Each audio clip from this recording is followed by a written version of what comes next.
Hello, ನಮಸ್ಕಾರ. ಇದು ನನ್ನ ಫಸ್ಟ್ ವಿಡಿಯೋ. ಒಂದು ಯೂಟ್ಯೂಬ್ ಚಾನಲ್ ಮಾಡಬೇಕಂತ ತುಂಬ ದಿವಸದಿಂದ, ಅಂದರೆ ತುಂಬ ವರ್ಷದಿಂದ ಆಸೆ ಇತ್ತು ನನಗೆ. ಮಾಡೋಕ್ಕೆ ಹೋಗಿರಲಿಲ್ಲ ನಾನು. ಯಾಕೆಂತಂದರೆ ಏನೋ ಒಂಥರ ಬೇಜಾರು, ಏನು ಹೇಳ್ಕೋಬೇಕು ಏನು ಅಂಥೇಳಿ. ನಾನು ಒಬ್ಬ ಇಂಜಿನಿಯರು. 2013 ಇಂಜಿನಿಯರಿಂಗ್ ಮುಗಿಸಿ ಬೆಂಗಳೂರಲ್ಲಿ ಅಲ್ಲಿ ಸಣ್ಣ ಪುಟ್ಟ ಕಂಪ್ನೀಲಿ ಕೆಲಸ ಮಾಡಿದೆ. ಅಲ್ಲಿ ಯಾಕೋ ನಂಗೆ ಸ್ಯಾಟಿಸ್ಫ್ಯಾಕ್ಷನ್ ಸಿಗಲಿಲ್ಲ. ಅದಾದಮೇಲೆ ನಾನು ಏನು ಮಾಡಬೇಕಪ್ಪ ಅಂತ ಯೋಚನೆ ಮಾಡ್ತಿರ್ಬೇಕಾದ್ರೆ ಏನೋ ಒಂದು 2-3 ಫ್ರೆಂಡ್ಸ್ ನನಗೆ ಏನೋ ಒಂದು ಸಜೆಸ್ಟ್ ಮಾಡಿದರು. ಏನಂತಂದರೆ ನಾನು ಸ್ವಂತ ಏನಾದರೂ ಮಾಡಬೇಕು, ಒಂದು ಕಂಪ್ನಿ ಏನೋ ನಡೆಸಬೇಕು ಅಂತ ಸ್ಟಾರ್ಟ್ ಮಾಡಿದೆ. ಅದು ತುಂಬ ಚೆನ್ನಾಗಿ ನಡೀತು. ಕರೋನಾ ಆದಮೇಲೆ ತುಂಬಾ ಅದು ಅಡಚಣೆಗಳು ಬಂದುಬಿಟ್ಟು ಸ್ಟಾಪ್ ಆಯಿತು. ಅದಾದಮೇಲೆ ಊರಿಗೆ ಹೋದ್ಮೇಲೆ ಏನೋ ಒಂದು ಶುರು ಮಾಡ್ಕೊಳ್ಳೋಣ ಅಂಥೇಳಿ ಒಂದು ಅಂಗಡಿ ಹಾಕ್ಕೊಂಡೆ. ಅದು ತುಂಬ ಚೆನ್ನಾಗಿ ನಡೀತಾ ಇತ್ತು. 8 ತಿಂಗಳಾದಮೇಲೆ ಸಡನ್ನಾಗಿ ಏನಾಯಿತು ಗೊತ್ತಾಗಲಿಲ್ಲ. ತುಂಬಾ ಡ್ರಾಪ್ ಆಯಿತು. ಅದು ಡ್ರಾಪ್ ಅಂತಂದರೆ ವ್ಯಾಪಾರನೇ ಕುಸಿದು ಬಿದ್ದೋಯಿತು. ಅದಾದಮೇಲೆ ಏನು ಮಾಡಬೇಕಪ್ಪ ನನಗೆ ಅಂತ ಗೊತ್ತಾಗಲಿಲ್ಲ. ನಾನು ಅವರು ಇವರು ಅಂತ ಹೇಳ್ತಾರಲ್ಲ, ಅಸ್ಟ್ರಾಲಜರು ಅವರು ಇವರು ಅಂತೇಳಿ ಅವ್ರ ಕಡೆ ಹತ್ರ ಹೋದೆ ನಾನು. ಏನಾಗಿರ್ಬೋದು ನನ್ನ ಜೀವನದಲ್ಲಿ, ಯಾಕೆ ಈ ಥರ ಆಗ್ತಾಯಿದೆ, ಏನಾದರೂ ಸಮಸ್ಯೆ ಇದೆಯಾ ನನ್ನ ಇದರಲ್ಲಿ ಜಾತಕದಲ್ಲಿ, ಆ ಥರ ಈ ಥರ ಅಂತ ನಾನು ಕೇಳೋಕ್ಕೆ ಹೋದೆ. ನಾನು ಯಾರೂ ನನಗೆ ಕರೆಕ್ಟಾಗಿ ಏನಾಗಿದೆ ಅಂತ ಹೇಳಲಿಲ್ಲ. ಯಾಕೆಂತಂದರೆ ಅದು ಅವ್ರ ಪಾಪ ಗೊತ್ತಾಗಿಲ್ಲ. ನಾನು ಅವ್ರಿಗೆ ಬೈಕೊಂತ ಕೂತ್ಕೊಳ್ಳೋಕ್ಕಾಗೋದಿಲ್ಲ. ಏನಾಗಿದೆ ಅಂತ ಗೊತ್ತಾಗಲಿಲ್ಲ. ಸ್ವಲ್ಪ ಹೆಚ್ಚು ಕಡಿಮೆ ಅಂದರೆ ಒಂದು 50 ಜನನ ನಾನು ಭೇಟಿ ಮಾಡಿದೆ. ಸುಮ್ಮನೆ ದುಡ್ಡು ಕಳ್ಕೊಂಡೆ ನಾನು. ಅದು ಇದು ಪೂಜೆ ಇದು ಅದು ಅಂಥೇಳಿ ದೇವಸ್ಥಾನ ಅಲ್ಲಿ ಇಲ್ಲಿ ಅಂತ ಹೋದೆ ನಾನು. ಎಲ್ಲಿಗೆ ಹೋದರೂ ಅದು ಸರಿ ಆಗಲಿಲ್ಲ. ಅದಾದಮೇಲೆ ನನಗೆ ಏನಪ್ಪ ಹಿಂಗಾಗ್ಬಿಟ್ಟಿದೆ ನನ್ನ ಜೀವನ, ಎಲ್ಲಿದ್ದವನು ಎಲ್ಲಿ ಬಂದುಬಿಟ್ನಲ್ಲ ನಾನು. ತುಂಬ ಚೆನ್ನಾಗಿ ದುಡಿತಾ ಇದ್ದೆ, ಲಕ್ಷ ಸಂಪಾದನೆ ಮಾಡಬೇಕಾಗಿರೋಂಥ ಒಂದು ಸ್ಟೇಜಲ್ಲಿದ್ದವನು ಏನು ಈ ಥರ ಸಾಲ ಮಾಡ್ಕೊಂಡ್ಬಿಟ್ಟು ಹಿಂಗೆ ಕೂತ್ಕೊಂಡ್ಬಿಟ್ನಲ್ಲ ಅಂತ ತಲೆಯಲ್ಲಿ ಶುರು ಆಯಿತು. ಆದರೂ ಬಿಡಲಿಲ್ಲ ನಾನು. ಬೈಕ್ ತೊಗೋತಾ ಇದ್ದೆ, ನೈಟು ಡೇ ಅಂತ ನೋಡ್ತಿರಲಿಲ್ಲ. ಸುಮ್ಮನೆ ಎಲ್ಲೋ ನನಗೊಂದು ಒಳ್ಳೆಯದಾಗುತ್ತೆ, ಯಾರೋ ಒಂದು ಹೇಳಿದ್ದಾರೆ, ಒಂದು ದೇವಸ್ಥಾನ, ಯಾರೋ ಒಬ್ಬ ಗುರೂಜಿ ಏನೋ ಒಂದು ಹೇಳ್ತಾರೆ ಅಂತ ಸುಮ್ಮನೆ ಹೋಗೋದು ಈ ಥರನೇ ಮಾಡ್ತಾ ಬಂದೆ ನಾನು. ಬಟ್ ಆಮೇಲೆ ನನಗೆ ಅನಿಸಿದ್ದು ಏನಪ್ಪ ಅಂತಂದರೆ ಎಲ್ಲೂ ಇದು ಪರಿಹಾರ ಸಿಗಲ್ಲ. ಏನೋ ಆಗಿಬಿಟ್ಟಿದೆ ನನಗೆ, ಏನೋ ಒಂದು ಶಕ್ತಿ ನನ್ನನ್ನು ಆವರಿಸ್ಬಿಟ್ಟಿದೆ. ಹಾಗಿದ್ದಾಗ ಈ ಗುರುಗಳು ಯಾವ ಮಠ ಮಾನ್ಯ ಯಾವುದೇ ಒಂದು ಇದರಿಂದ ಹೊರಗೆ ಬರೋಕ್ಕಾಗೋದಿಲ್ಲ. ಏನೋ ಆಗಿಬಿಟ್ಟಿದೆ, ನೋಡೋಣ, ಟೈಮಿಗೆ ಬಿಟ್ಬಿಡೋಣ, ಸಮಯ ಅನ್ನೋದು ಯಾವಾಗ ಬರುತ್ತೆ ಬರಲಿ ಅಂತ ಸುಮ್ಮನೆ ಆದೆ ನಾನು. ಅದಾದಮೇಲೆ ನನಗೆ ಕನಸುಗಳು ಬೀಳೋಕ್ಕೆ ಶುರು ಆಯಿತು. ಏನು ನಾನು ನಿನ್ಗೆ ಯಾಕೆ ಹಿಂಗೆ ಆಗ್ತಿದ್ದೆ, ನಾನು ಯಾರು, ನಾನು ಹಿಂದೆ ಏನಿದ್ದೆ, ನಾನು ಯಾಕೆ ಹಿಂಗಾದೆ ಅಂತ. ಬಟ್ ನಾನೊಬ್ಬ ಇಂಜಿನಿಯರು. ಇವನ್ನೆಲ್ಲ ನಾನು ನಂಬ್ತಾ ಇರಲಿಲ್ಲ. ಸರಿಯಾಗಿ ದೇವಸ್ಥಾನಕ್ಕೆ ಹೋಗಲ್ಲ.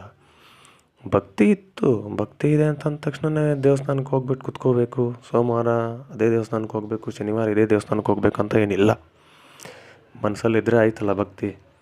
ಬಟ್ ಏನಪ್ಪ ಅಂತಂದರೆ ನನಗಿದೇನೋ ಒಂದು ಆಧ್ಯಾತ್ಮಿಕವಾಗಿ ಏನೋ ಒಂದು ನನ್ನ ಜೀವನದಲ್ಲಿ ಏನೋ ಒಂದು ಆಗ್ತಾಯಿದೆಯಲ್ಲ. ಇದ್ದಕ್ಕಿದ್ದಂಗೆ ಕೈ ನೋವು ಬರ್ತಾಯಿದೆ, ಇದ್ದಕ್ಕಿದ್ದಂಗೆ ಕಾಲು ನೋವು ಬರ್ತಾಯಿದೆ, ಕಣ್ಣಲ್ಲಿ ನೀರು ಬರ್ತಾಯಿದೆ, ಕೆಮ್ಮಿದರೆ ಬ್ಲಡ್ ಹೋಗ್ತಾಯಿದೆ. ಏನಿದು, ನನಗೆ ಏನಾಗಿಬಿಟ್ಟಿದೆ, ಹುಷಾರಿಲ್ವಾ, ನನಗೆ ಏನಾದರೂ ಒಂದು ಕಾಯಿಲೆ ಬಂದಿದೆಯಾ ಅಂತ ಸುಮ್ಮನೆ ಥಿಂಕ್ ಮಾಡ್ತಾ ಕೂತ್ಕೊಂಡೆ ನಾನು. ಅದಾದಮೇಲೆ ಏನಿದು, ಡಾಕ್ಟ್ರ್ ಹತ್ರ ಹೋಗಬೇಕು ಅಂತಂದ್ರೂ ಮನಸ್ಸಿಲ್ಲ, ಯಾವುದಾದ್ರೂ ಗುರು ಹತ್ರ ಹೋಗಬೇಕು ಅಂತಂದ್ರೂ ಮನಸ್ಸಿಲ್ಲ. ಹಾಗೆ 2 ವರ್ಷ ಸುಮ್ಮನೆ ಊಟ ಮಾಡೋದು ಮಲಗೋದು, ಯಾವಾಗಲೂ ಮಲಗೋದು ಯಾವಾಗಲೂ ಹೇಳೋದು, ಆ ಥರ ಮಾಡ್ಕೊತ ಬಂದೆ. ನನಗೆ ಜೀವನದಲ್ಲಿ ಏನು ಮಾಡಬೇಕು ಏನು ಅನ್ನೋದು ಒಂದು ಸ್ವಲ್ಪನೂ ತಲೆಯಲ್ಲಿ ತಿಳಿತಾನೇ ಇರಲಿಲ್ಲ. ಅದಾದಮೇಲೆ 2 ಇಯರ್ಸಿಂದ ಹಾಗೆ ಕುತ್ಕೊಂಡು ಸ್ವಲ್ಪ ಸಾಲ ಆಯಿತು. ಅದಾದಮೇಲೆ ಮನೆಯಲ್ಲೆಲ್ಲ ಬೈಲಿಕ್ಕೆ ಶುರು ಮಾಡಿದರು. ಏನೇನು ಏಜ್ ಆಗ್ತಾ ಬಂತು, ಒಂದು ಜೀವನದಲ್ಲಿ ಸೆಟ್ಲಾಗಿಲ್ಲ, ನಿನಗೆ ಏನೋ ಒಂದು ದಂಧೆ ಅಂತಿಲ್ಲ, ಒಂದು ನೌಕರಿ ಅಂತಿಲ್ಲ, ಏನಿದು ಹಿಂಗೆ ಮಾಡ್ತಾಯಿದ್ದೀಯ ನೀನು ಅಂತ ಬೈಲಿಕ್ಕೆ ಶುರು ಮಾಡಿದರು. ಆವಾಗ ತಲೆಗೆ ಬಂದಿದ್ದೇನಪ್ಪ ಅಂದರೆ, ನಾನೊಂದು ಕಡೆ ಹೋಗಿದ್ದಾಗ ಒಂದು ಸ್ವಲ್ಪ ಅದ್ರ ಬಗ್ಗೆ, ಅಧ್ಯಾತ್ಮದ ಬಗ್ಗೆ ಆಗಲಿ, ನನ್ನ ಬಗ್ಗೆ ನನಗೆ ಗೊತ್ತಾಗೋ ಥರ ಏನೋ ಒಂದು ನನಗೆ ಅದೊಂದು ದಾರಿ ಸಿಕ್ತು. ಅದನ್ನು ನಾನು ಕಂಡುಹಿಡ್ಕೊಂಡು ನಾನು ಲೆಕ್ಕ ಮಾಡ್ತಾ ಹೋದೆ. ಅಂದರೆ ನಾನು ಏನಾಗಿದ್ದೆ, ನನ್ನ ಕನಸುಗಳು ಇದೆಲ್ಲ ಯಾಕೆ ಬೀಳ್ತಾಯಿದೆ, ಇವೆಲ್ಲ ನನಗೆ ಯಾಕೆ ಬೀಳ್ತಾ ಇದ್ದಾವೆ, ಈ ದೇವತೆಗಳು ಯಾಕೆ ಬಂದು ನನ್ನ ಕನಸಲ್ಲಿ ಕಾಣಿಸ್ಕೊತಾ ಇದ್ದಾರೆ, ಇವರೇನೋ ಒಂದು ಹೇಳ್ತಾ ಇದ್ದಾರಲ್ಲ, ಇದೇನಕ್ಕೆ ಹೇಳ್ತಾ ಇದ್ದಾರೆ ನನಗೆ ಇಷ್ಟೊಂದು ನೋವು ಬರ್ತಾಯಿದ್ದಿಲ್ಲ, ಏನಕ್ಕೆ ಬರ್ತಾಯಿದೆ.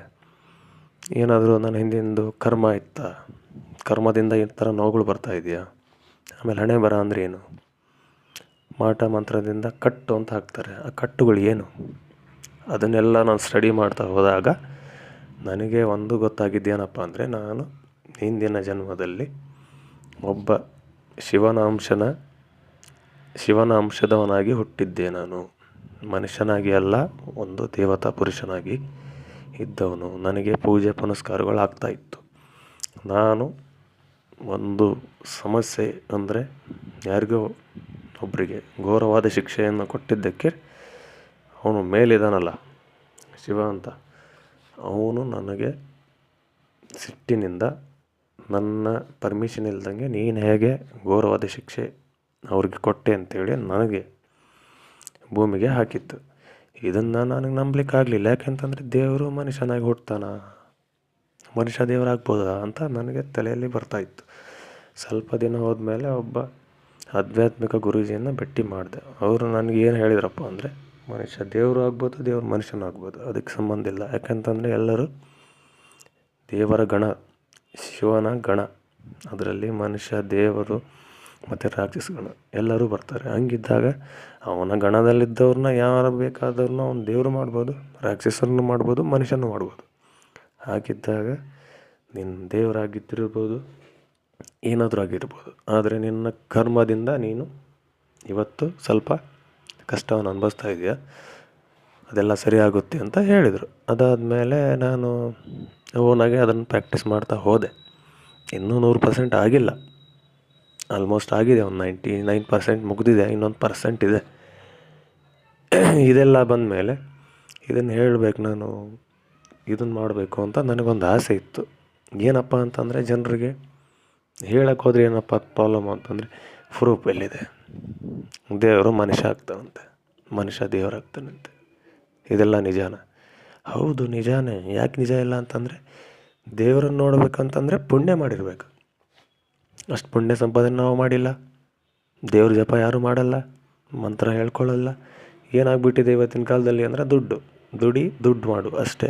ಅಷ್ಟು ಬಿಟ್ಟರೆ ಏನಿಲ್ಲ. ಇವತ್ತು ದೇವಸ್ಥಾನಕ್ಕೆ ಹೋಗೋ, 2 ಉದ್ದಿನ ಕಡ್ಡಿ ಹಚ್ಚು, ಕಾಯಿ ಮಾಡಿಸು, ಹಣ್ಣು ಇಡಿಸು, ಪ್ರಸಾದ ತೊಗೊಂಡ್ಬಿಟ್ಟು ಬರೋದು ಇಷ್ಟೇ. ಇದನ್ನು ಯಾರೂ ನೋಡಲ್ಲ, ಯಾರು ಕೇಳಲ್ಲ. ಇದೆಲ್ರಿಗೂ ಅನುಭವ ಆಗಲ್ಲ. ಯಾಕೆ ಆಗಬೇಕು? ಪುಣ್ಯ ಮಾಡಿರಬೇಕು. ಪುಣ್ಯ ಮಾಡಿದ್ದವ್ರಿಗೆ ಮಾತ್ರ ಸಿಗುತ್ತೆ. ಗುರುಸ್ಥಾನದಲ್ಲಿದ್ದವನಿಗೆ ಮಾತ್ರ ದರ್ಶನ ಆಗಿರುತ್ತೆ ದೇವ್ರದ್ದು. ಯಾಕಾಗಿರುತ್ತೆ? ಅವನು ಪುಣ್ಯ ಮಾಡಿರ್ತಾನೆ, ಸಾಧನೆ ಮಾಡಿರ್ತಾನೆ. ಅದಕ್ಕೆ ದೇವರ ಅನುಗ್ರಹ ಅವನಿಗೆ ಸಿಕ್ಕಿರುತ್ತೆ. ಆವಾಗ ಅವ್ರು ಏನು ಹೇಳಿದ್ರು ನಾವು ನಂಬ್ತೀವಿ.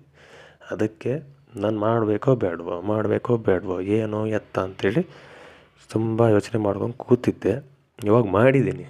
ರೆಸ್ಪಾನ್ಸ್ ನೋಡ್ಕೊಂಡ್ಬಿಟ್ಟು ಮುಂದೆ ಇಂಟ್ರೆಸ್ಟ್ ಇತ್ತು ಅಂತಂದರೆ ನಾನು ಮಾಡ್ತೀನಿ. ಯಾರಿಗೂ ಇಂಟ್ರೆಸ್ಟ್ ಇಲ್ಲ ಅಂದರೂ ಮಾಡ್ತೀನಿ. ಯಾಕಂತಂದರೆ ನನ್ನ ಮನಸ್ಸಲ್ಲಿ ಏನಿದೆ, ನನಗೇನು ಇನ್ಸ್ಟ್ರಕ್ಷನ್ಸ್ ಕೊಡ್ತಾ ಇದ್ದಾರೆ ಅದನ್ನು ನಾನು ಹೇಳಲೇಬೇಕು.